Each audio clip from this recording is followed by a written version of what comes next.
I'm Ethan, a diner cook who survived the first 48 hours of the alien apocalypse in Des Moines. One second I was flipping burgers, the next I was fighting for survival as our world crumbled. Alien ships, nuclear strikes, and the collapse of society. I've seen it all. This is my story of survival against impossible odds. Before we start the video, let us know what country you are tuning in from in the comment section below. Perhaps we will make a story there. Let's begin.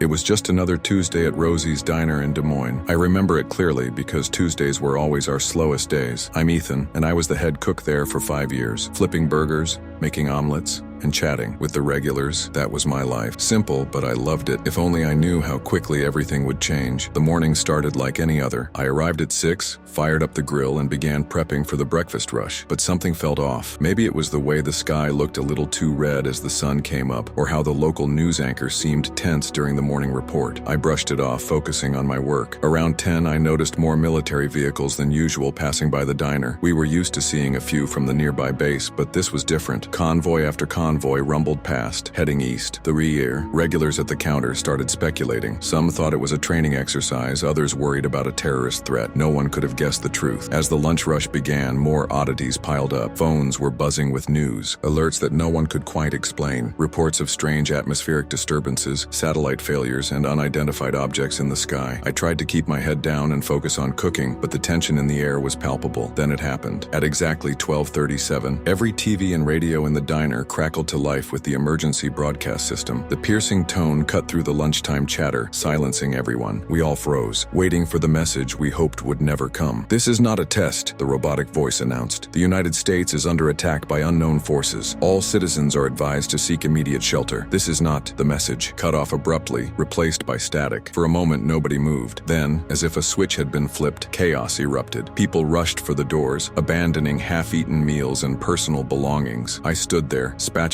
in hand, watching as my ordinary world crumbled around me. That's when I saw them. Through the large front windows of the diner, I watched as the sky filled with lights. Not stars, not planes, but something else entirely. They moved with impossible speed and precision, descending toward the city. Alien ships. There was no other explanation. As the reality of the situation sank in, I snapped out of my daze. People were panicking and someone needed to take charge. I may have just been a cook, but I knew I couldn't stand by and do nothing. "Everyone listen up," I shouted, surprising myself with the authority in my voice. "We need to stay calm and think this through. The basement. We have a basement." A few people stopped and looked at me, confusion and fear in their eyes. I continued. "It's stocked with supplies. We use it for storage, but it's solid. Concrete, walls, steel door. It might be our best shot." There was a moment of hesitation, then a middle-aged woman nodded. "He's right," she said. "We should go." That was all it took. The remaining customers and staff, about a dozen in total, followed me as I led them to the back of the diner. I could hear explosions in the distance, growing closer. My hands shook as I fumbled with the keys to the basement door. Just as I got it open, a deafening boom shook the entire building. Plaster rained down from the ceiling, and the lights flickered ominously. Without a word, we all rushed down the stairs into the darkness below. I was the last one in, pulling the heavy door shut behind me. The sound of it closing felt like the period at the end of a sentence, the final punctuation on life as we knew it. In the dim emergency lighting, I looked at the faces around me. Strangers brought together by circumstance, now dependent on each other for survival. There was Sarah, one of my waitresses, clutching her phone and trying not to cry. An elderly couple holding hands, their faces a mask of quiet determination. A young man in a business suit, his tie askew and eyes wild with disbelief. "Okay," I said, trying to keep my voice steady. "We need to take stock of what we have and figure out our next move." As we began to explore our new shelter, the sounds of destruction continued above. The basement was bigger than I remembered, filled with shelves of canned goods, bottles of water, and other supplies. It wasn't meant to be a bunker, but in that moment it felt like a godsend. We worked quickly, organizing our resources and creating makeshift sleeping areas. All the while, I couldn't shake the image of those alien ships descending from the sky. What did they want? Why were they here? The questions swirled in my mind, unanswerable and terrifying. Hours passed, though it was hard to tell time in the windowless basement. The sounds from above had changed. The explosions were less frequent, replaced by an eerie silence punctuated by strange mechanical noises we couldn't identify. As night fell, or so we assumed, the reality of our situation began to sink in. This wasn't a movie movie or a bad dream, this was real. Aliens had invaded and we were hiding in the basement of a diner hoping to survive. I found myself taking on the role of leader, though I felt wildly unqualified. I was just a cook, for crying out loud, but someone had to step up, and for whatever reason, the others looked to me for guidance. We should try to get some sleep, I suggested, though the idea seemed laughable. We'll need our strength for whatever comes next. As the others settled in, I sat by the door listening. The strange noises continued, sometimes close, sometimes distant. I couldn't help but think of all the sci-fi movies I'd watched, never imagining I'd find myself living one. Sleep was elusive that first night. Every sound, every creak of the building above us sent a jolt of fear through my body. I found myself thinking about my family, my friends. Were they safe? Had they found shelter? The not knowing was almost worse than the fear of what was happening outside. As the hours crawled by, I tried to piece together a plan. We had food and water to last a while, but we couldn't stay down here forever. At some point, we'd need to venture out to see what was left of our world. Just before dawn, according to my watch, though it felt meaningless now, Sarah approached me. She'd been quiet since we'd come down here, but now her eyes were clear and determined. "Ethan," she said softly, "what do you think is happening up there?" I sighed, running a hand through my hair. "I wish I knew, Sarah, but whatever it is, we're going to face it together. All of us." She nodded, a small smile on her face. "You know, when I came to work yesterday, I never thought I'd end up in an alien invasion with the cook as our leader. Despite everything, I chuckled. Trust me, it wasn't in my plans either, but here we are." As the others began to stir, I knew we'd have to make some decisions soon. How long should we stay here? What would we find when we eventually left? The weight of these questions pressed down on me, but I tried to push them aside. For now, we were safe. For now, we were alive. Little did I know our ordeal was just beginning. The next 24 hours would test us in ways we could never have imagined. But in that moment, in the dim light of the basement, surrounded by strangers who were quickly becoming allies, I felt a glimmer of hope. Whatever came next, we would face it together. As the first rays of sunlight began to filter through the cracks around the basement door, I realized we'd made it through the night. The sounds from above had changed again. Less chaos, more purpose. It was hard to describe, but it felt like the initial attack was over. Now something else was happening. I gathered our group together. Faces that had been strangers just yesterday now looked to me with a mix of fear and hope. "All right," I said, trying to project confidence I didn't feel. "We need to take stock of our situation and make some plans." We started by inventorying our supplies. The basement was well stocked with non-perishables, canned goods, bags of rice and beans, bottled water. It was meant to supply the diner, but now it might be the thing that kept us alive. I estimated we had enough to last about 2 weeks if we rationed carefully. Sarah, my waitress, proved to be a godsend. She had a knack for organization and quickly took charge of cataloging and arranging our resources. The elderly couple, whom I learned were named Frank and Martha, surprised us all with their resilience. They'd lived through wars before, they said, and while this was different, the principles of survival were the same. The young man in the business suit introduced himself as Alex. He was an IT specialist and managed to get an old radio working. We huddled around it, desperate for news, but all we got was static and occasional bursts of what sounded like alien transmissions. As we worked, I couldn't help but think about the world above us. What did Des Moines look like now? Were there other survivors out there? And most pressingly, what were the aliens doing? Our basement sanctuary wasn't perfect. The air was stuffy, and the emergency lighting cast everything in an eerie glow. But it was safe, at least for now. We set up sleeping areas, organized a food distribution system, and even managed to rig up a makeshift bathroom using some old buckets and sheets for privacy. As the day wore on, the reality of our situation began to sink in. This wasn't just a temporary crisis. The world as we knew it had ended, and we were now living in the aftermath. I could see it in the eyes of my fellow survivors, the dawning realization that everything had changed. Around what we guessed was midday, we heard something that chilled us to the bone. Footsteps, not human footsteps, but something mechanical. They moved across the floor above us, slow and deliberate. We all froze, hardly daring to breathe. The steps paused right above the basement door, and for a heart-stopping moment I thought we'd been discovered. But then they moved on, fading away. We collectively let out a breath we didn't know we'd been holding. It was our first close encounter, and it drove home just how precarious our situation was. That night, as the others tried to sleep, I sat with Frank by the door. He was a veteran, he told me, and had seen his share of combat. "This is different, though," he said, his voice low. "We're not just fighting another country or ideology. We're up against something we don't understand."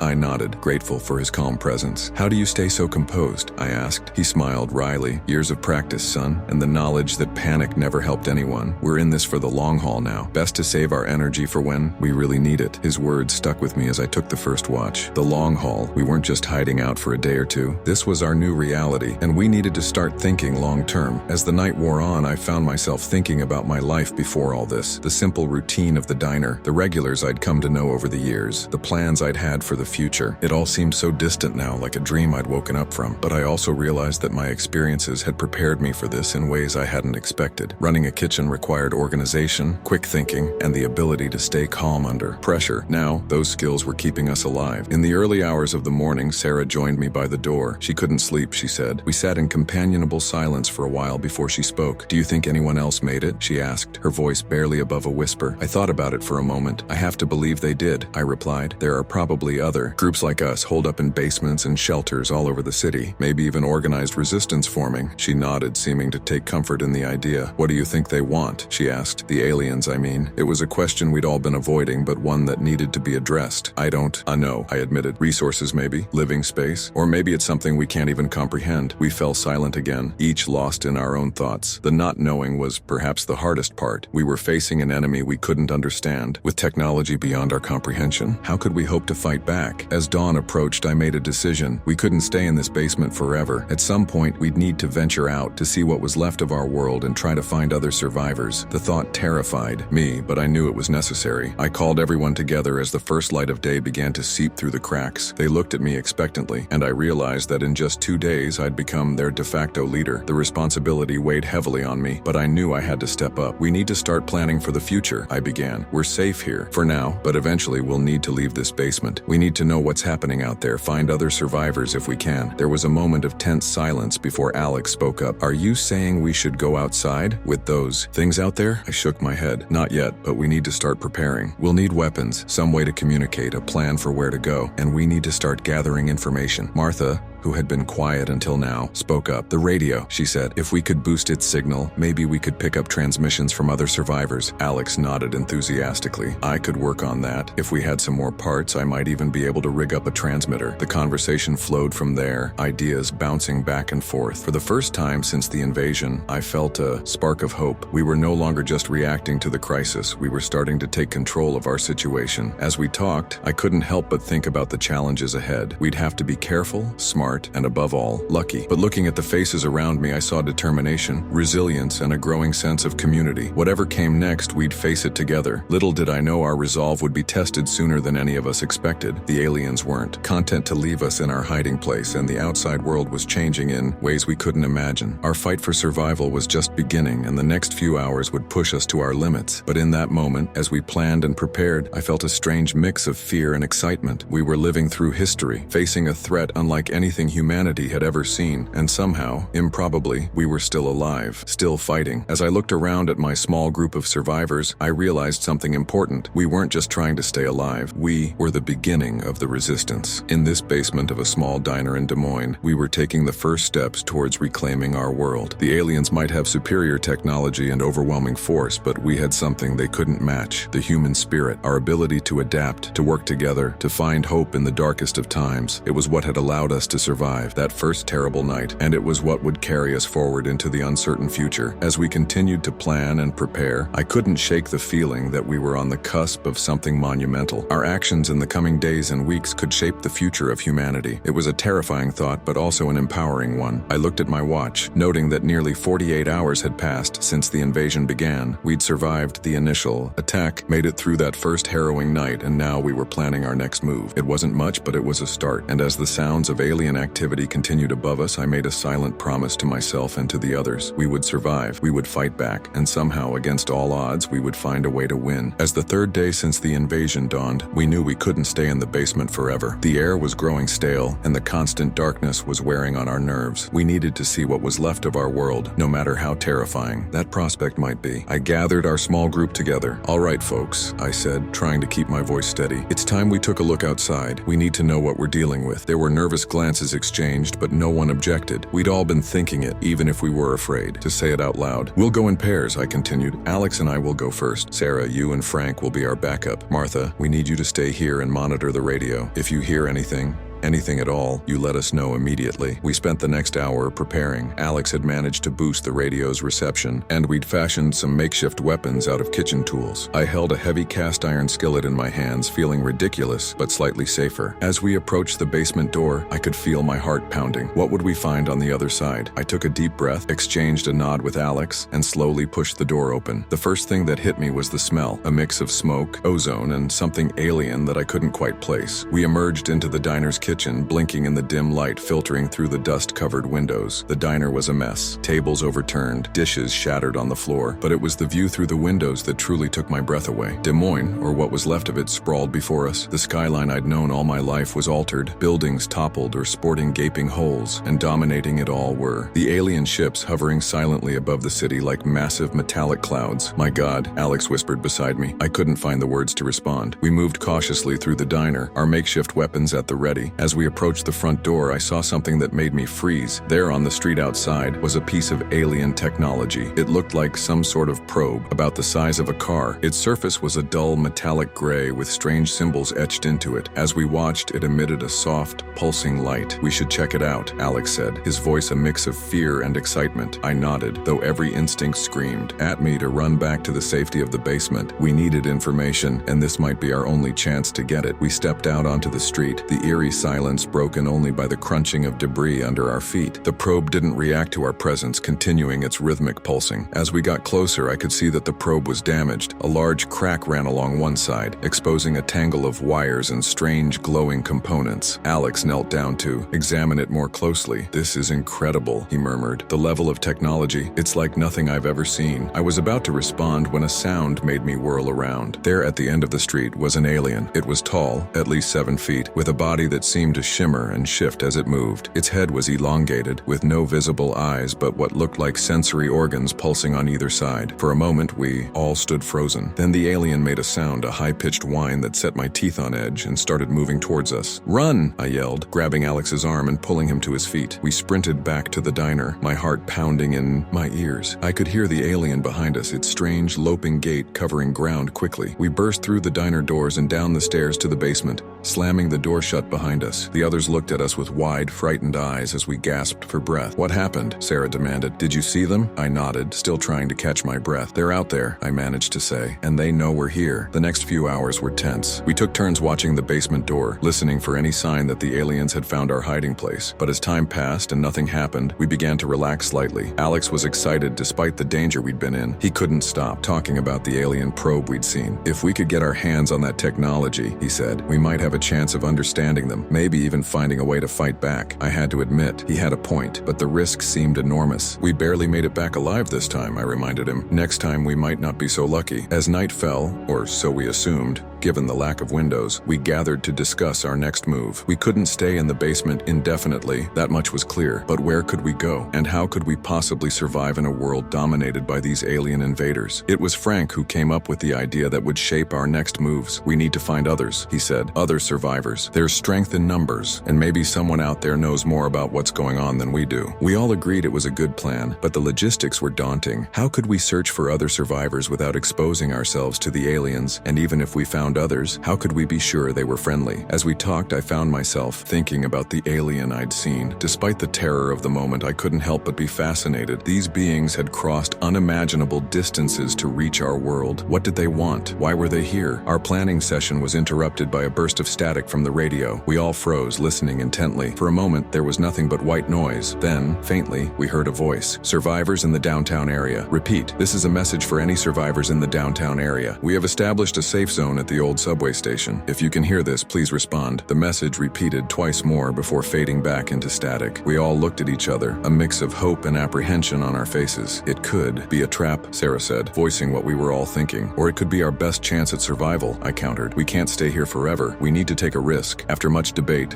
we decided to try and make contact. Alex worked on the radio, trying to boost our signal enough to respond. The rest of us prepared for another venture outside, this time with the goal of reaching the subway station. As we gathered our meager supplies and weapons, I couldn't shake a feeling of both dread and excitement. We were about to step into the unknown, to brave a world that had become alien and hostile, but we were also taking our first real step towards fighting back, towards reclaiming our world. I looked at the faces of my companions, seeing the same mix of emotions reflected there. We'd been strangers just days ago, thrown together by circumstance. Now we were a team, perhaps even the beginnings of a resistance. As we prepared to leave our basement sanctuary, I thought about all that had happened in the past 72 hours. The world had ended, been remade in the image of our alien invaders, but humanity had survived. We had survived, and as long as we were alive, there was hope. I took one last look around the basement that had been our refuge, the empty food cans, the makeshift beds, the silent radio. Then I turned to the others and nodded. "Let's go," I said. "It's time to find out what's left of our world." With that, we ascended the stairs, ready to face whatever awaited us in the alien-controlled streets of Des Moines. Little did we know, our journey was just beginning, and the challenges ahead would test us in ways we could never have imagined. The journey to the subway station was like navigating through a nightmare. We moved in pairs, darting from one bit of cover to another, always on the lookout for alien patrols or those eerie probes we'd seen earlier. The city I'd known all my life had become an alien landscape, familiar buildings twisted and warped by the invasion. As we made our way through the streets, we encountered signs of other survivors, makeshift barricades, abandoned vehicles with doors left open in haste, and occasionally, disturbingly, evidence of those who hadn't made it. We tried not to dwell on these grim reminders of our situation, focusing instead on our goal. About halfway to the subway station, we had our first close call. We were crossing an intersection when we heard the now familiar whine of an alien craft. We barely had time to duck into the lobby of an office building before it passed overhead, its searchlight sweeping the streets below. As we huddled in the shadows, hearts pounding, I couldn't help but marvel at how quickly we'd adapted to this new reality. Just days ago, our biggest worries had been mundane things like bills and work schedules. Now we were guerrilla fighters in our own city, trying to survive an alien apocalypse. Once the craft had passed, we continued on our way, more cautious than ever. The silence of the city was oppressive, broken only by the occasional distant explosion or the eerie hum of alien technology. It felt like we were the last people on Earth. Finally, after what felt like hours of tense navigation through the ruined streets, we reached the entrance to the old subway station. It looked abandoned, with no signs of the safe zone we'd heard about on the radio. For a moment, I feared we'd made a terrible mistake, but then as we approached, a voice called out from the darkness of the subway entrance, "Stop right there. Identify yourselves." We froze, unsure whether we'd found allies or a new threat. I stepped forward, hoping I wasn't making a fatal mistake. "We're survivors," I called back. "We heard your message on the radio. We're looking for the safe zone." There was a tense moment of silence, then the sound of hushed conversation. Finally, a figure emerged from the shadows. It was a woman, probably in her early 30s, holding a shotgun with the ease of someone who knew how to use it. "I'm Lydia," she said, her eyes scanning our group warily. "How many of you are there?" I introduced our group, explaining how we'd survived the initial attack in the basement of my diner. As I spoke, I could see Lydia relaxing slightly, though she kept her weapon ready. "All right," she said finally, "you can come in, but know this. If you try anything, if we even suspect you're working with the aliens, we won't hesitate to defend ourselves, understood?" We nodded, relief washing over us. We'd found other survivors. We weren't alone. Lydia led us down into the subway station. As we descended, I was struck by how much had been accomplished in just a few days. The platform had been transformed into a makeshift camp with tents and sleeping bags arranged in orderly rows. People moved about with purpose, carrying supplies or tending to the wounded. "Welcome to the resistance," Lydia said, a hint of pride in her voice. "It's not much, but it's the best we've got right now." Over the next few hours, we were introduced to the other survivors and brought up to speed on the situation. The news wasn't good. The aliens had established control over most major cities, using some kind of energy weapon to disable our military forces. Conventional weapons seemed to have little effect on their advanced technology, but there was hope. A group of scientists who had survived the initial attack were working on understanding the alien technology. They believed that if we could reverse engineer some of their devices, we might have a chance at fighting back. As we settled into the camp, I couldn't help but feel a mix of relief and anxiety. We were safer here than we had been in the diner's basement, but we were also more exposed. If the aliens discovered this refuge, we'd all be trapped. That night, as I tried to sleep on a thin mat on the hard subway floor, I found myself thinking about the future. What would tomorrow bring? How long could we survive like this? And most pressingly, how could we possibly hope to defeat an enemy so far beyond our technological capabilities? I must have dozed off eventually, because the next thing I knew, I was being shaken awake by Sarah. "Ethan," she whispered urgently, "you need to come see this." I followed her to where a group had gathered around a makeshift command center. On a salvaged computer screen, I saw grainy footage that made my blood run cold. It showed a group of humans, their movements stiff and unnatural, working alongside the aliens. "We think they're being controlled somehow," Lydia explained, her voice tight with anger and fear. "The aliens aren't just invading our planet, they're turning us into their puppets." The implications were staggering. How could we fight an enemy that could turn our own people against us? The mood in the camp turned grim as the news spread. But even in this dark moment, I saw something that gave me hope. Instead of giving in to despair, people began to organize. Plans were made, tasks assigned. The human spirit, it seemed, was not so easily broken. I found myself working with Alex and some of the other tech-savvy survivors, trying to boost our communication capabilities. If we could establish contact with other resistance groups, we might be able to coordinate our efforts. As we worked, I overheard snippets of conversation from the others. There was talk of raiding alien outposts for technology, of finding ways to disrupt their control over the human puppets, even wild speculation about potential weaknesses in the alien physiology. It was during one of these planning sessions that we got our first real break. A group of survivors who had just arrived brought with them a piece of alien tech they'd managed to salvage. It was a small device, about the size of a smartphone, with a screen that displayed strange, shifting symbols. The scientists fell on it like hungry wolves, eager to unravel its secrets. Within hours, they'd made a startling discovery. The device seemed to be some sort of personal shield generator. If we could figure out how to replicate it, we might have a defense against the aliens' energy weapons. This discovery energized the camp. Suddenly, the idea of fighting back didn't seem quite so impossible. Plans began to form for a daring raid on an alien outpost, with the goal of acquiring more of their technology. I found myself volunteered for this mission, along with Sarah, Alex, and a few others from the camp who had military or law enforcement experience. As we prepared, I couldn't help but marvel at how much had changed in just a few days. I'd gone from flipping burgers to planning guerrilla raids against an alien invasion force. The night before the raid, I couldn't sleep. I kept thinking about all the things that could go wrong, all the ways we could fail. But I also thought about what would happen if we did nothing, if we simply hid and waited for the aliens to find us. As dawn broke, or what we assumed was dawn,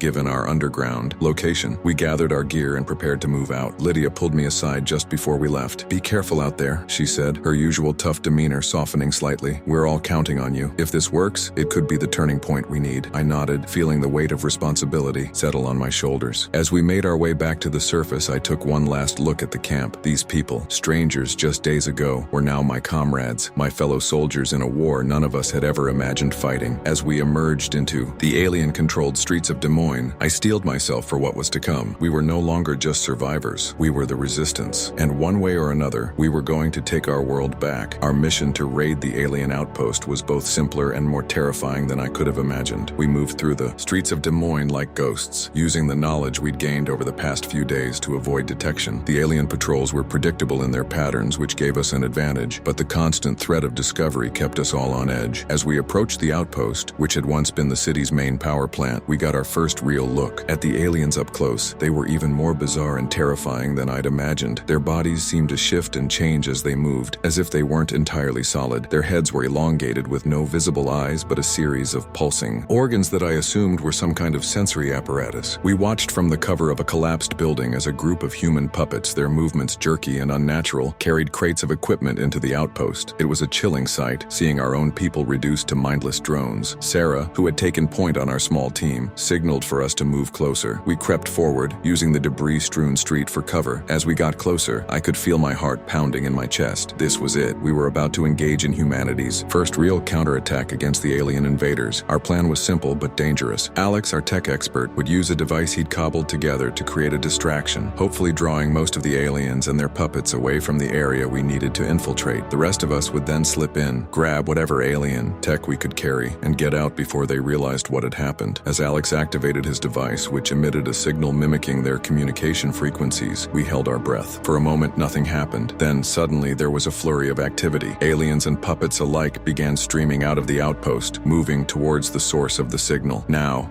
Sarah whispered, and we were on the move. We slipped into the outpost through a side entrance, our makeshift weapons at the ready. The interior was a nightmare of alien architecture, all curves and strange pulsing lights. But we didn't have time to gawk. We needed to find something useful and get out. As we moved deeper into the facility, we came across what looked like a storage area. Racks of strange devices lined the walls, each one a potential game changer in our fight against the invaders. "Grab everything you can carry," I said, already stuffing my backpack with alien tech. That's when things things went sideways. As Sarah reached for a particularly large device, her hand brushed against something. Suddenly alarms were blaring and we could hear the sound of aliens returning to the outpost. "We've got to move," Alex shouted, his voice barely audible over the alarms. We ran, our packs heavy with stolen technology. As we neared the exit, we encountered our first real resistance. An alien, larger than the others we'd seen, blocked our path. Its body rippled with what I could only assume was anger or aggression. Without hesitation, Sarah raised her weapon, a modified shotgun we'd cobbled together, and fired. The alien's shield flickered into existence, absorbing most of the blast, but the force was enough to stagger it. We charged past, not daring to look back. We burst out of the outpost and into the streets, running as fast as our laden bodies would allow. I could hear the sounds of pursuit behind us, the high-pitched whine of alien weapons charging up. "Split up," I yelled. "Meet back at the rendezvous point." We scattered, each taking a different route through the ruined city. I found myself ducking through alleyways and bombed-out buildings, my lungs burning with exertion. Every shadow seemed to hide an alien threat, every sound a potential death sentence. After what felt like hours but was probably only minutes, I finally reached the rendezvous point, an abandoned warehouse we'd scouted earlier. To my relief, I saw the others arriving as well,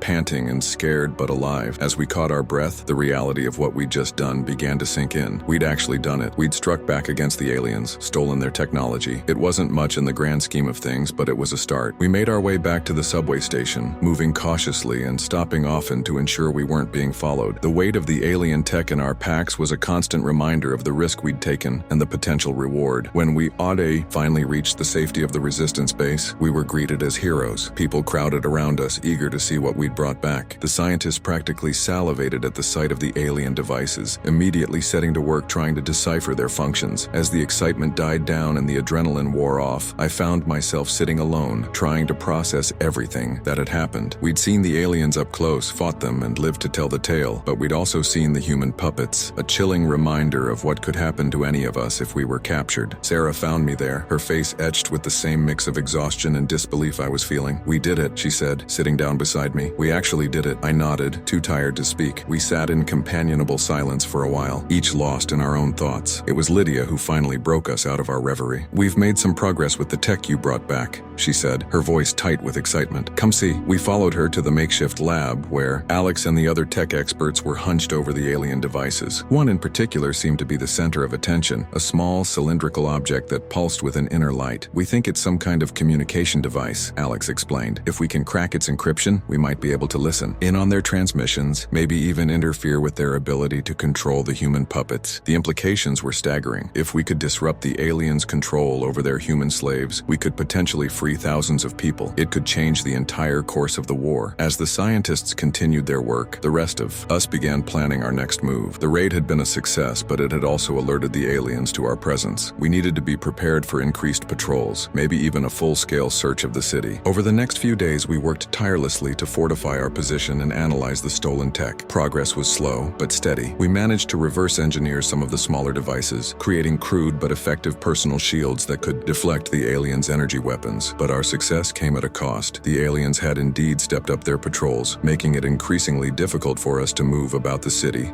or gather supplies. We were effectively under siege, trapped in our underground refuge. Tensions began to rise as food stores dwindled and tempers frayed. Arguments broke out over the smallest things, and I found myself playing peacekeeper more often than not. It was during one of these disputes that we got our next big break. Two of our scavengers, who had been out looking for food, came rushing back to the base out of breath and wide-eyed with excitement. They'd overheard a group of human puppets talking, their words stilted and unnatural, but clear enough to understand. "They're planning something big," one of the scavengers reported. "Some kind of device they're building. They called it a terraformer." The word sent a chill through the group. We'd all seen enough sci-fi movies to have an idea of what terraforming meant. The aliens weren't just invading our world, they were planning to remake it in their own image. This news galvanized us, giving us a new sense of purpose. We redoubled our efforts to understand the alien technology, knowing that our window of opportunity was rapidly closing. It was in this atmosphere of desperate work that I had my own breakthrough. I'd been examining one of the smaller alien devices, trying to understand understand its power source when I noticed something odd. The device seemed to react to heat, growing more efficient as the temperature rose. On a hunch, I asked Alex to run some tests. What we discovered was astounding. The aliens. Technology, for all its advancement, had a critical weakness. It didn't function well in cold temperatures. Suddenly, our situation didn't seem quite so hopeless. Iowa winters were notoriously harsh. If we could hold out until then, we might have a natural advantage against the invaders. As we began to formulate a plan based on this discovery, I couldn't help but feel a glimmer of hope. We were still outgunned, still vastly outnumbered, but we had something the aliens didn't: knowledge of our world, our environment, and now, a potential weakness we could exploit. The next few weeks would be crucial. We needed to gather more information, stockpile supplies, and prepare for the long, cold winter ahead. But for the first time since the invasion began, I allowed myself to believe that we might actually have a chance at survival, maybe even victory. As I looked around at the faces of my fellow resistance fighters, I saw the same determination reflected back at me. We'd come so far from that first terrifying day in the diner. We were no longer just survivors, we were fighters, and we were ready to take back our world, no matter the cost. The discovery of the aliens' vulnerability to cold gave us a new sense of purpose, but it also presented us with a daunting challenge. We needed to survive long enough to see winter, and that meant finding a way to outlast the alien siege of our city. Our first priority was to secure more supplies. We organized small teams to make quick forays into the city, scavenging for food, medicine, and anything else that might be useful. These missions were incredibly dangerous, with the risk of encountering alien patrols or their human puppets always present. I led one of these missions myself, taking Sarah and two others into what had once been a bustling supermarket. The store was a wreck, with shelves toppled and rotting produce scattered across the floor. But amid the chaos, we found a treasure trove of canned goods and bottled water. As we were loading our packs, we heard the telltale whine of an alien patrol approaching. We quickly ducked behind the checkout counters,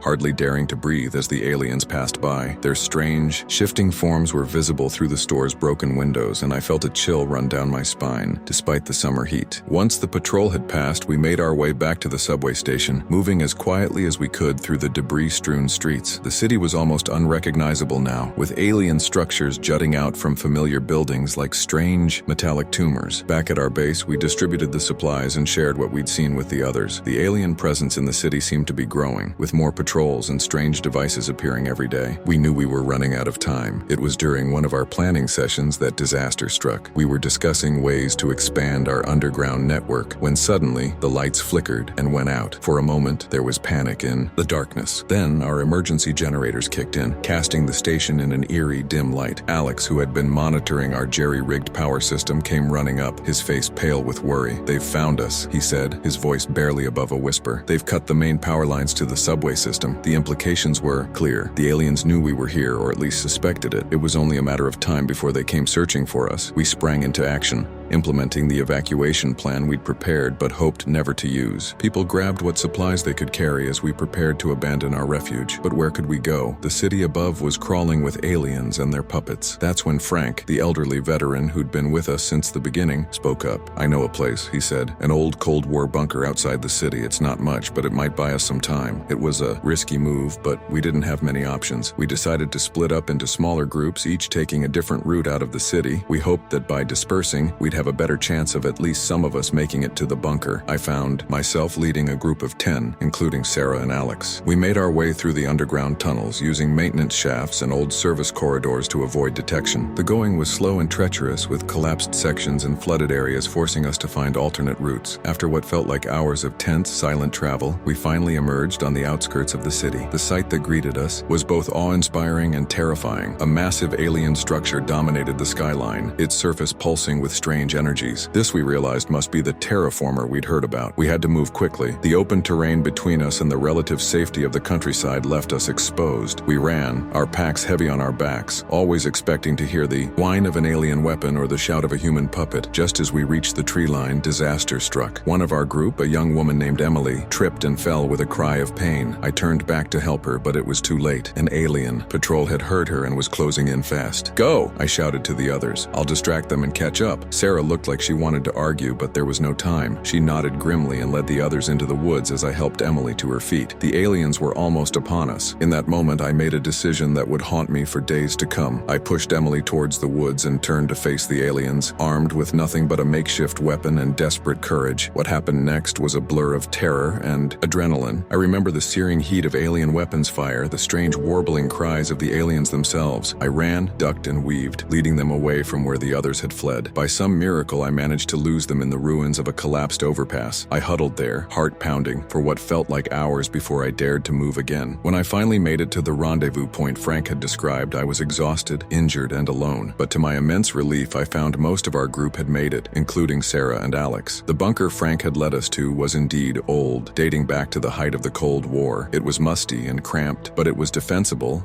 and, more importantly, hidden from the aliens' patrols. As we settled into our new refuge, treating injuries and taking stock of our supplies, I couldn't shake the feeling that we'd only narrowly escaped disaster. The aliens were closing in and winter was still months away. How could we possibly hold out that long? But even in this dark moment, I saw signs of hope. Our group had come together during the evacuation, showing courage and resourcefulness I wouldn't have believed possible just a few weeks ago. We were adapting, learning, becoming stronger. Over the next few days, we worked to make the bunker more livable. We set up a hydroponic system using equipment we'd salvaged from the subway station, giving us a sustainable source of fresh food. We also established a watch rotation, always on guard for any sign of alien activity. It was during one of these watch shifts that we made our next big discovery. Alex, who was monitoring the alien communication device we'd stolen, picked up a transmission that made our blood run cold. The aliens were accelerating their plans. The terraformer we'd seen was nearly operational, and once activated, it would begin to change our planet's atmosphere, making it more suitable for the aliens and less so for us. This news hit us hard. We'd been counting on having until winter to prepare our counterattack, but now it seemed we might not have that long. If the terraformer was activated, all our plans would be for naught. We needed a new strategy, and fast. That's when I remembered something from my days working in the EU diner. We'd had an old walk-in freezer that had broken down one summer. To fix it, we'd used an industrial coolant, the kind that could drop temperatures rapidly. What if, I said, thinking out loud, we could use something like that on a larger scale? If the aliens' technology is vulnerable to cold, maybe we don't need to wait for winter. Maybe we can bring the cold to them. The idea was met with skepticism at first, but as we discussed it, a plan began to form. If we could get our hands on enough of this coolant and find a way to disperse it around the terraformer, we might be able to disable it or at least buy ourselves more time. It was a long shot, but it was the best plan we had. We spent the next few days preparing, gathering what supplies we could and making weapons from the alien tech we'd salvaged. As we got ready for what might be our final mission, I looked around at the faces of my companions. We'd come so far from that first day in the diner's basement. We were no longer just survivors, we were fighters, the last hope for humanity in a world overrun by alien invaders. I didn't know if we'd succeed, if we'd live to see another day, but I knew that whatever happened, we would face it together, and somehow, against all odds, we would find a way to take back our world. Our plan to disable the terraformer was audacious, bordering on suicidal, but we were out of options and running out of time. The first step was to secure enough industrial coolant to make our idea work. We knew of a chemical plant on the outskirts of the city that might have what we needed, but getting there and back would be incredibly dangerous. I led a small team consisting of Sarah, Alex, and two others named Mike and Lisa. We left the bunker under cover of darkness, moving as silently as we could through the alien-occupied landscape. The city had changed even more in the short time since we'd fled the subway station. Strange, organic-looking structures had begun to sprout from the ground, pulsing with an eerie light that made my skin crawl. As we approached the chemical plant, we saw that it was guarded by human puppets. Their jerky, unnatural movements were a chilling reminder of what could happen to any of us if we were captured. We waited, watching their patrol patterns, looking for any weakness we could exploit. Finally, we saw our chance. There was a brief gap in their patrol route, just enough time for us to slip inside if we were quick and quiet. We moved fast, our hearts pounding as we raced across the open ground towards the plant's main entrance. Once inside, we split up to cover more ground. Alex and I headed for the main storage area while Sarah, Mike, and Lisa searched for anything else that might be useful. The interior of the plant was dark and eerily quiet, the only sound the soft hum of alien technology that seemed to permeate everything now. We found what we were looking for in a large storage tank labeled liquid nitrogen. It wasn't exactly the coolant I'd used in the diner's freezer, but Alex assured me it would work even better for our purposes. The challenge now was figuring out how to transport it. As we were discussing our options, we heard a commotion from the other side of the plant. Sarah's voice crackled over our makeshift radios, urgent and breathless. "We've been spotted. Human puppets closing in fast." We had no choice but to abandon our careful plan. I quickly rigged up a pump to one of the smaller nitrogen tanks, praying it would be enough for what we needed to do. As we worked, we could hear the sounds of fighting getting closer. Just as we finished, Sarah, Mike, and Lisa came running into the storage area, a group of human puppets hot on their heels.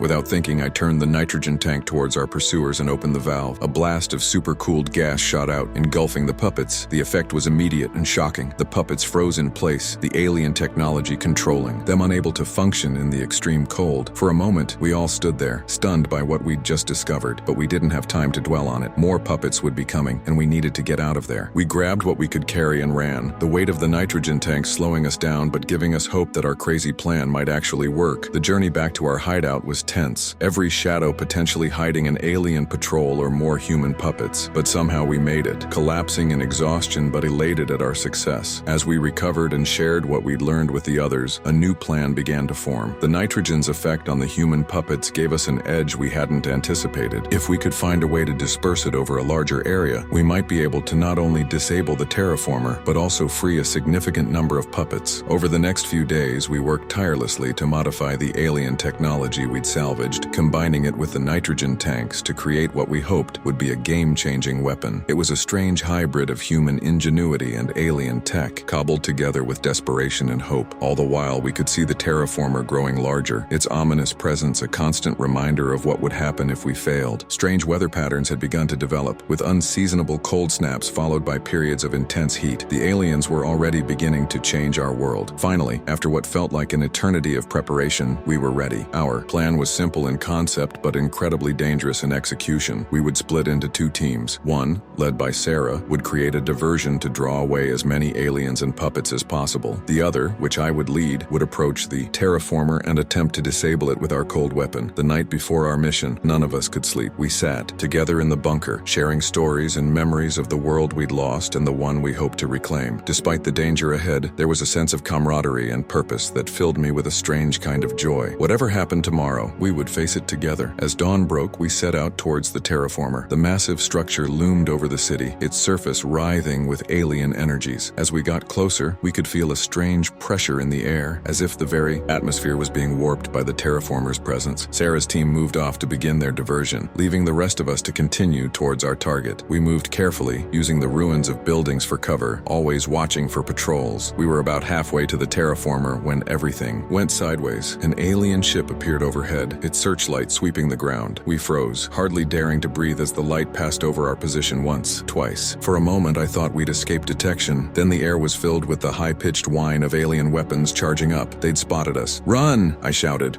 Abandoning stealth for speed, we raced towards the terraformer, energy blasts sizzling the air around us. I could hear the cries of human puppets joining the aliens in pursuit. We reached the base of the terraformer, its surface pulsing with energy that made my hair stand on end. Alex quickly set to work, attaching our cold weapon to the alien structure while the rest of us provided cover fire. The next few minutes were chaos. Aliens and puppets swarmed towards us from all directions. We fought desperately, using every trick and weapon we had. I saw friends fall, heard cries of pain and defiance. But through it all, Alex kept working, his face a mask of concentration as he interfaced our crude device with the alien technology. Just when I thought we couldn't hold out any longer, Alex shouted, "It's done, activating now." There was a moment of absolute silence. Then, with a sound like shattering glass, waves of super-cooled air burst from our device. The effect was immediate and astonishing. The aliens nearest to us seemed to seize up, their shifting forms suddenly rigid. The human puppets collapsed like marionettes with cut strings. The terraformer itself began to change. The pulsing energies that had covered its surface flickered and died. Cracks appeared, spreading rapidly across the alien structure. For a moment, we all stood there, unable to believe what we were seeing. Then, with a groaning sound that seemed to shake the very earth, the terraformer began to collapse. "Fall back!" I yelled, snapping everyone out of their stunned silence. We ran, helping the wounded and dodging falling debris. Behind us, the massive alien structure crumbled, taking with it the aliens' hopes of remaking our world in their image. As we reached a safe distance, we turned to look back at what we'd done. The terraformer was nothing but a twisted wreck, alien technology rendered useless by the simple application of extreme cold. All around, aliens lay immobile, their strange bodies unable to function in the frigid temperature we'd created, and the human puppets, those poor souls who'd been under alien control, were beginning to stir. As the effects of the cold wore off, they looked around in confusion, free for the first time since the invasion began. We'd done it. Against all odds, we'd struck a major blow against the alien invaders, but as the adrenaline adrenaline of battle faded, I knew this was just the beginning. The aliens would regroup, would come at us with everything they had, and we would be ready. Looking at the faces of my companions, I saw the same mix of exhaustion, disbelief, and determination that I felt. We discovered the aliens' weakness, had found a way to fight back. Now we needed to spread the word, to help other pockets of resistance around the world. As we made our way back to our bunker, helping dazed and confused former puppets along the way, I couldn't help but feel a sense of hope. The road ahead would be long and difficult, but for the first time since the invasion began, it felt like we had a real chance. The aliens had underestimated us, had thought they could remake our world without a fight, but they'd learned the hard way what it meant to go up against the human spirit. We were battered, we were fewer, but we were far from beaten, and now, armed with knowledge and a weapon that could turn the tide, we were ready to take back our world, one piece at a time. The destruction of the terraformer was a major victory, but we knew the aliens wouldn't take it lying down. In the days that followed, we worked tirelessly to fortify our position and prepare for the inevitable counterattack. The freed human puppets proved to be invaluable allies, bringing with them knowledge of alien tactics and technology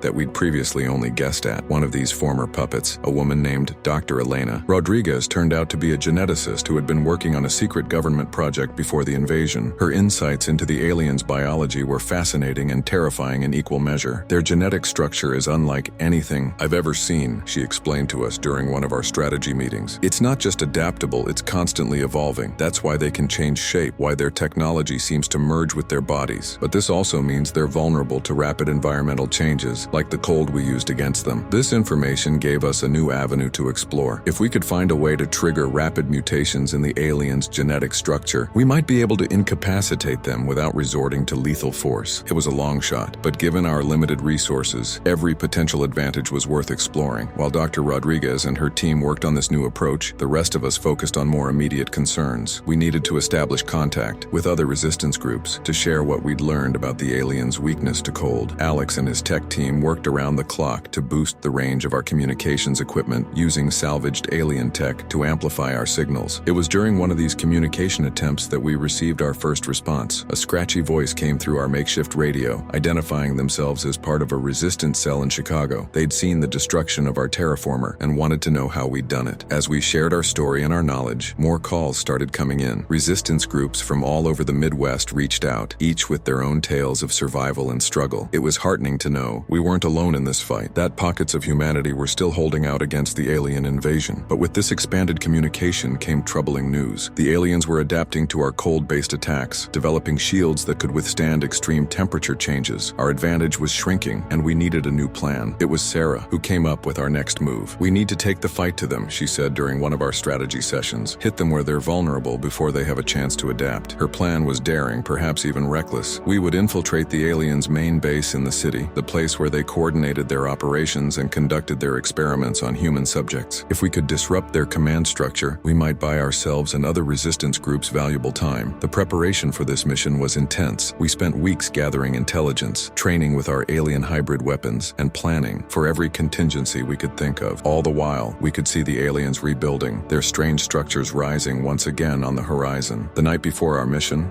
I couldn't sleep. I found myself wandering the corridors of our bunker, checking in on the others. Some were sleeping fitfully. Others were making last-minute preparations. The weight of what we were about to attempt hung heavy in the air. I ended up in the makeshift lab where Dr. Rodriguez was still working. She looked up as I entered, her eyes red-rimmed from lack of sleep but bright with excitement. "I think we've made a breakthrough," she said, gesturing for me to come closer. What she showed me was a small device, no bigger than a cell phone. "It emits a specific frequency that destabilizes their genetic structure," she explained. "It won't kill them, but it should incapacitate them long enough for us to gain the upper hand." It was a ray of hope, but I couldn't help but wonder if it would be enough. As dawn broke and we prepared to move out, I looked at the faces of my team. We'd come so far from that first day in the diner, had faced challenges I never could have imagined, and now we were about to embark on our most dangerous mission yet. Our approach to the alien base was tense but uneventful. We moved through the ruins of Des Moines, using the knowledge we'd gained from the freed puppets to avoid patrols and sensor arrays. As we drew closer to our target, the alien presence became more pronounced. Strange, strange, organic-looking structures, pulsed with eerie light, and the air itself seemed to vibrate with alien energies. We split into 3 teams. Sarah led the first team, tasked with creating a diversion on the far side of the base. Alex headed the second team, which would attempt to hack into the aliens' communication systems. I led the main assault team, armed with Dr. Rodriguez's new device and whatever alien weapons we'd managed to scavenge. As Sarah's team began their diversion, drawing alien forces away from our target, Alex's team moved into position. We waited, tense and silent, for his signal. After what felt like an eternity, his voice crackled over our comms. "We're in. Their systems are scrambled. Go now." We moved fast, using the confusion caused by the diversion and the communication breakdown to penetrate deep into the alien base. The interior was like something out of a nightmare, all twisting corridors and pulsing organic technology. We encountered our first real resistance in what appeared to be a central chamber. Aliens swarmed towards us, their bodies shifting and changing as they attacked. I activated Dr. Rodriguez's device, holding my breath as I waited to see if it would work. The effect was immediate and startling. The aliens closest to us began to convulse, their forms losing cohesion. Some collapsed entirely, while others retreated, clearly in distress. For a moment, I allowed myself to feel a glimmer of hope. We might actually pull this off, but our advantage was short-lived. As we pushed deeper into the base, we encountered aliens that seemed unaffected by our device. They came at us with a fury I hadn't seen before, their attacks more coordinated and deadly than anything we'd faced. We fought desperately, using every trick and weapon at our disposal. I saw friends fall, heard cries of pain and defiance echoing through the alien corridors, but we pushed on, driven by the knowledge that this might be our last chance to turn the tide. Finally, we reached what we believed to be the central control room. The alien technology here was beyond anything we'd seen before, pulsing with energies that made my skin crawl. As we fought to secure the room, I saw something that made my blood run cold. There, suspended in a strange glowing field, was a human, but not just any human. It was my brother Mike, who I'd thought dead since the initial invasion. He was unconscious, his body connected to the alien technology by a series of organic-looking tubes. The sight filled me with a rage I'd never experienced before. I fought with renewed vigor, determined to free my brother and strike a decisive blow against our invaders. Around me, my team battled on, their faces set with grim determination. As the last alien fell, we rushed to disable their systems and free the human prisoners. Alex worked feverishly at what seemed to be the main control panel, his fingers flying over the alien interface. "I think I can do more than just shut it down," he said, his voice tight with concentration. "I think I can reverse it." Before I could ask what he meant, the entire base shuddered. The alien technology began to pulse erratically, and I could hear distant explosions. "Run!" Alex yelled, grabbing my arm and pulling me towards the exit. We fled through the chaotic alien base, helping the freed prisoners as we went. Behind us, I could hear the sound of the base tearing itself apart. Whatever Alex had done, it was having a catastrophic effect on the alien technology. We barely made it out before the entire structure collapsed in on itself, imploding in a burst of otherworldly energies. As the dust settled, we looked back at the smoking crater that had been the alien stronghold. For a moment, there was silence. Then, gradually, I became aware of a sound I hadn't heard in months: cheering. All around us, people were emerging from hiding places. Freed puppets were regaining consciousness, and the sound of celebration filled the air. We'd done it. We'd struck a major blow against the alien invaders, one that would resonate across the country and perhaps the world. But as I held my barely conscious brother, I knew this was just the beginning. The aliens were down, but not out, and now they knew exactly what we were capable of. As we made our way back to our base, helping the injured and newly freed along the way, I couldn't help but feel a mix of exhaustion,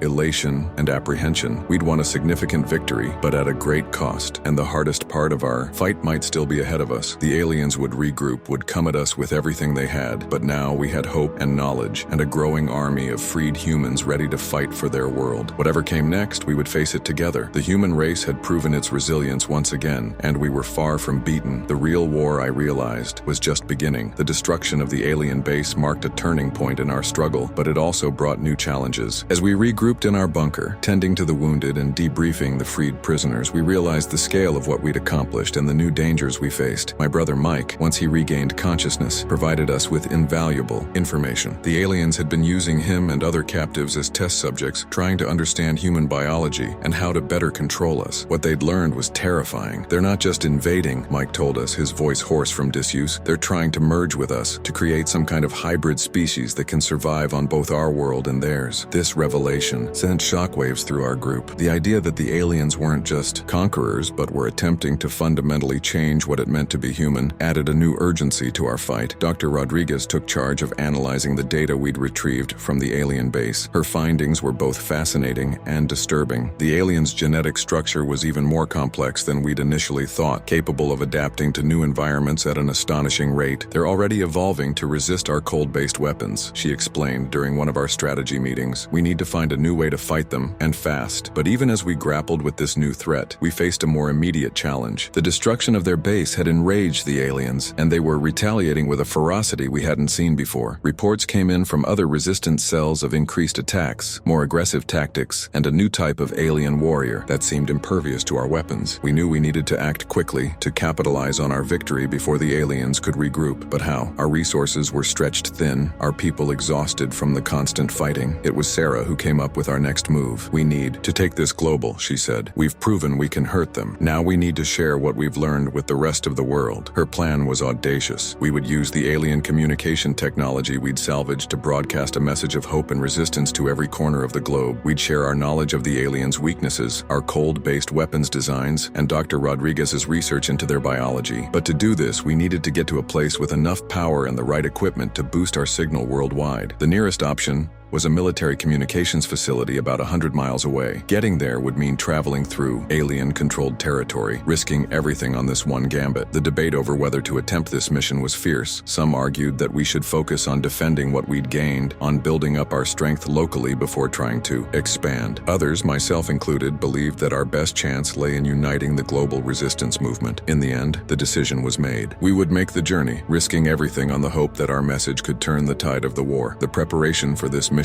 was intense. We gathered every weapon we could, modified our vehicles for speed and stealth, and pored over maps to plan the safest route. All the while, we could hear the sounds of alien activity increasing around us, a constant reminder of the danger we faced. The night before we were set to leave, I found myself unable to sleep. I wandered through our bunker, checking on preparations and saying quiet goodbyes to those who would be staying behind to defend our base. I ended up in the makeshift lab where Dr. Rodriguez was still working. She looked up as I entered, her face etched with exhaustion but her eyes bright with determination. "I think I've found something," she said, gesturing me over to her workstation. "It's not a weapon, not exactly, but it might give us an edge." What she showed me was a small device no bigger than a smartphone. "It emits a frequency that disrupts their ability to communicate with each other," she explained. "It won't stop them, but it might slow them down, make them easier to fight." It wasn't much, but in this war, every advantage counted. As dawn broke and we prepared to move out, I felt a mix of fear and hope. We were about to embark on our most dangerous mission yet, but if we succeeded, we might change the course of the war. Our convoy set out just as the sun was rising, a mix of modified civilian vehicles and a few military trucks we'd managed to salvage. I rode in the lead vehicle with Sarah, Alex, and Dr. Rodriguez, each of us lost in our own thoughts as we watched the ruined landscape roll by. The journey was tense but uneventful for the first few hours. We saw signs of alien activity, alien structures rising from the ruins of human cities, strange aircraft patrolling the skies but managed to avoid direct contact. It was as we approached the halfway point of our journey that things went sideways. We were passing through what had once been a small town when our lookout spotted a group of human puppets blocking the road ahead. We had seconds to make a decision. Turning back wasn't an option. The aliens would be on us before we could find another route. Fighting our way through risked alerting every alien in the area to our presence. In that moment, I made a call that would haunt me for days to come. "Use the disruptor," I ordered, referring to Dr. Rodriguez's new device. As we activated the disruptor, the effect on the puppets was immediate and shocking. They convulsed, their movements becoming even more jerky and uncoordinated than usual. Some collapsed entirely while others turned on each other in confusion. We drove through the chaos, pushing onwards towards our goal. But the encounter had shaken us all. These weren't just enemy combatants. They were victims, humans being used as tools by our alien invaders. The ease with which we'd incapacitated them was a chilling reminder of the power we were dealing with and the responsibility that came with it. As we continued our journey, the alien presence grew more pronounced. Strange structures dotted the landscape, pulsing with otherworldly energies. The sky itself seemed different, tinged with colors that had no name in any human language. We were about 20 miles from our destination when disaster struck. An alien patrol spotted us, and suddenly the air was filled with the whine of their energy weapons. We scattered, our convoy breaking apart as we tried to evade their attacks. I found myself in a vehicle with Sarah and two others, racing down back roads as we tried to lose our pursuers. The aliens were relentless, their ships easily keeping pace with our earthbound vehicles. Just when when it seemed we couldn't escape, Sarah spotted an old tunnel entrance, half hidden by debris. It was a risk the tunnel could be a dead end, trapping us, but it was our only chance. We plunged into the darkness, the sounds of alien weapons fire fading behind us. For a moment, there was nothing but the rumble of our engine and the ragged sound of our breathing. Then suddenly the tunnel opened up into a vast underground space. As our eyes adjusted to the dim light, we realized we'd stumbled into an old military bunker, long abandoned but still intact. We quickly made contact with the other surviving members of our convoy. Out of the 20 vehicles we'd started with, only 7 had made it to this unexpected sanctuary. The others were either destroyed or unaccounted for. As we regrouped and tended to our wounded, we tried to make sense of our situation. We were trapped, cut off from our original destination, with aliens no doubt searching for us above ground. But we were alive, and we had stumbled upon a potential new base of operations. Alex quickly set to work, exploring the bunker's systems to see what could be salvaged. To our amazement, he discovered that much of the old communication equipment was still functional. With some modifications, we might be able to broadcast our message from right here. As we worked to set up our makeshift broadcast station, we could hear the sounds of alien activity above us. They were searching for us, no doubt frustrated by our sudden disappearance. Time was running out. We needed to get our message out before the aliens found us. As Alex made the final adjustments to the equipment, I found myself thinking about everything that had led us to this moment. From that first terrifying day in the diner, to our daring raids and narrow escapes, we had come so far. We had discovered the aliens' weaknesses, had found ways to fight back when all seemed lost, and now here we were, about to reach out to the entire world with a message of hope and resistance. As I stepped up to the microphone, I could feel the weight of responsibility on my shoulders. What I was about to say could change the course of the war, could rally humanity for a final push against our alien invaders. I took a deep breath, nodded to Alex, and began to speak. To all who can hear this message, to every human still fighting, still surviving, this is the Earth Resistance. We have discovered the aliens' weaknesses. We have found ways to fight back, and now we're sharing this knowledge with all of you. As I spoke, detailing our discoveries and strategies, I could see hope dawning on the faces of my companions. This was what we had fought for, what we had risked everything to achieve. But even as our message of hope beamed out across the world, I knew our fight was far from over. The aliens would be coming for us, enraged by our defiance and desperate to silence us. Whatever came next, it would be the fight of our lives. As I finished my broadcast, I looked at the faces of my companions, seeing in them the same mix of determination and fear that I felt. We had taken a stand, had refused to go quietly into the night. Now we had to be ready for whatever the aliens would throw at us next. The real war, I realized, was just beginning, but for the first time since the invasion began, it felt like we had a real chance at victory. Humanity had proven its resilience once again, and we were far from beaten. Whatever came next, we would face it together, united in our determination to reclaim our world. The aftermath of our broadcast was immediate and overwhelming. Within hours, we started receiving responses from resistance groups all over the world. Our message of hope had spread like wildfire, igniting a global uprising against our alien invaders. But with this newfound unity came new challenges. The aliens, enraged by our defiance, launched a massive counteroffensive. They seemed determined to crush the human resistance once and for all. From our hidden bunker, we coordinated with other groups, sharing strategies and pooling resources. Dr. Rodriguez's research into alien biology proved invaluable, allowing us to develop more effective weapons and defenses. As the days turned into weeks, we saw the tide of the war slowly beginning to turn. Humanity, united in a way it had never been before, was pushing back against the alien forces, but the cost was high. Every day brought news of battles won and lost, of brave resistance fighters who had given their lives for the cause. It was during this time that we made a startling discovery. Alex, who had been tirelessly working to decrypt alien communications, stumbled upon something that changed everything. "They're not invaders," he said, his face pale with shock. "At least not in the way we thought. They're refugees." The revelation stunned us all. According to the transmissions Alex had decoded, the aliens were fleeing the destruction of their own world. They had come to Earth not to conquer, but to survive. This information threw everything into question. Were we justified in our fight against them? Could there be a way to coexist? The debate raged among our group,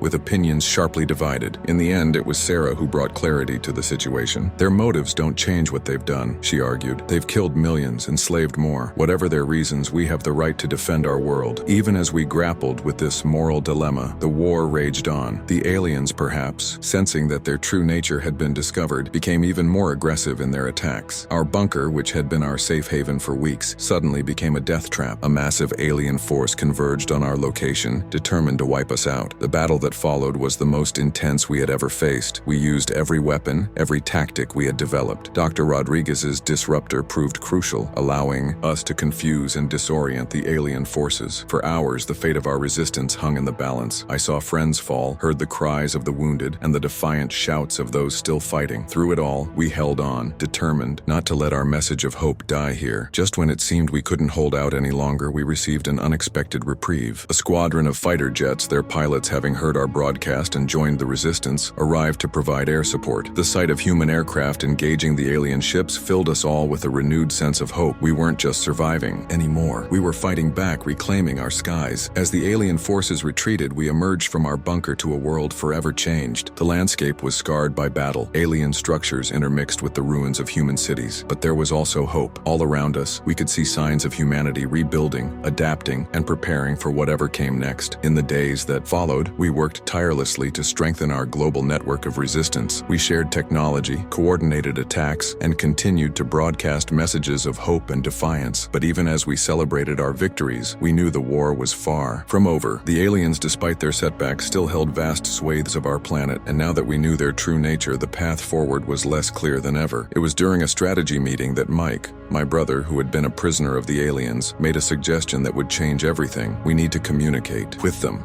he said. Not just fight. We need to find a way to talk. The idea was met with skepticism at first. How could we possibly communicate with beings so alien, especially after all the bloodshed? But the more we discussed it, the more it seemed like our best hope for a lasting peace. Dr. Rodriguez and Alex set to work, using what we had learned about alien biology and technology to create a communication device. It was a long shot, but it was a chance to end the war without further bloodshed. As our scientists worked, the rest of us continued the fight. We launched raids on alien strongholds, freed more human prisoners, and slowly but surely pushed the invaders back. Finally, after weeks of work, Dr. Rodriguez announced that the communication device was ready. Now came the most dangerous part of our plan, making contact. We chose a neutral location, a desolate stretch of land that had once been farmland. As we approached, we could see a group of aliens waiting for us. My heart pounded in my chest as we drew closer. This moment could determine the fate of our entire species. The communication was difficult at first. Their language, their very way of thinking was so different from ours, but slowly, painfully, we began to understand each other. They told us of their dying world, of their desperate journey across the stars. We shared the story of our resistance, of the lives lost, and the struggles we had faced. As the sun set on that first day of communication, I felt a glimmer of hope. We were still far from peace, but for the first time, it felt possible. The negotiations that followed were long and fraught with challenges. There were those on both sides who preferred conflict to compromise. But step by step, we moved toward a solution. The aliens agreed to halt their terraforming efforts